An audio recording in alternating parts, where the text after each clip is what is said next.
ನಗರ ವ್ಯಾಪ್ತಿನಲ್ಲಿ ಸುಮಾರು 45 ವರ್ಷದಿಂದ ಜಮೀನನ್ನು ಉಳುಮೆ ಮಾಡ್ಕೊಂಡು ಬಂದಿದ್ದಾರೆ ರೈತರು. ಟಿಟಿನೂ ಕಟ್ಟಿದ್ದಾರೆ, ಅರ್ಜಿನೂ ಸಲ್ಲಿಸಿದ್ದಾರೆ. ಟಿಟಿ ಕಟ್ಟಿದ್ದಾರೆ, ಅರ್ಜಿನೂ ಸಲ್ಲಿಸಿದ್ದಾರೆ, ಕಾಯ್ತಾ ಕೂತಿದ್ದಾರೆ. ಇವರು ಇಲ್ಲ, ನಗರ ವ್ಯಾಪ್ತಿಯಲ್ಲಿ ಬರುವಂಥ ಜಮೀನನ್ನು ಮಂಜೂರು ಮಾಡೋಕ್ಕೆ ಅವಕಾಶ ಇಲ್ಲ ಅನ್ನೋ ಒಂದೇ ಒಂದು ಕಾರಣ ಇಟ್ಕೊಂಡು ರೈತರನ್ನ ಒಕ್ಕಲೆಬ್ಬಿಸ್ತಾ ಇದ್ದಾರೆ.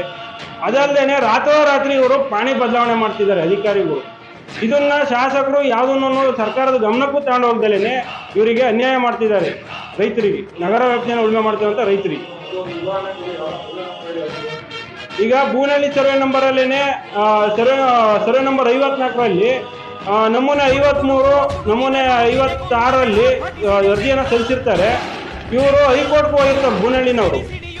ಆದರೆ ಅವರಿಗೆ ನಾವು ಕಮಿಟಿಯಲ್ಲಿಟ್ಟು ಚರ್ಚೆ ಮಾಡಿ ನಾವು ಸರ್ಕಾರಕ್ಕೆ ಗಮನಕ್ಕೆ ತರ್ತೀವಿ ಅಂತ ಹೇಳಿದವರು ಅದನ್ನು ಸರ್ಕಾರದ ಗಮನಕ್ಕೂ ತರಲಿಲ್ಲ, ಅದಕ್ಕೆ ಪರಿಹಾರನೂ ಕೊಡಲಿಲ್ಲ.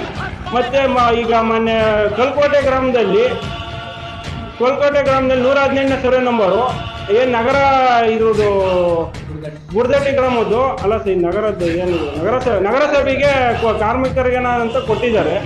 ಆ ರೈತನ್ನ ಹೋಗೋದು ಒಕ್ಲೆಬ್ಸೋದು, ಅವನಿಲ್ಲ ಸಹಾಯಕನ ಬಿಡಲ್ಲ, ಹೋಗ್ಲಾಕ ಸತ್ಬಿಡ್ತಾರತ್ತ. ಸಹಾಯಕ ಆದ್ರೆ ಅವನು ಕ್ರಿಮಿನಲ್ ಕೇಸ್, ರೈತನಿಗೆ ಅಟೆಂಪ್ಟ್ ಸೂಸೈಡು ಕ್ರಿಮಿನಲ್ ಕೇಸ್ ಹಾಕಿ ಇವತ್ತು ಮತ್ತೆ ನಗರಸಭೆನವರು ಅವರಿಗೆ ಇದನ್ನ ಕೇಸ್ ಹಾಕ್ಬಿಟ್ಟು ಅವನ ಗಮನ ಒಕ್ಲೆಬ್ಬಿಸ್ತಾ ಇದ್ದಾರೆ. ಇಂಥ ಪ್ರಕರಣಗಳು ಶಿರಾದಲ್ಲಿ ಬಹಳ ಆಗ್ತಾ ಇದ್ದಾವೆ. ಇದ್ರ ಬಗ್ಗೆ ಶಾಸಕರು ಗಮನ ಹರಿಸ್ಬೇಕು.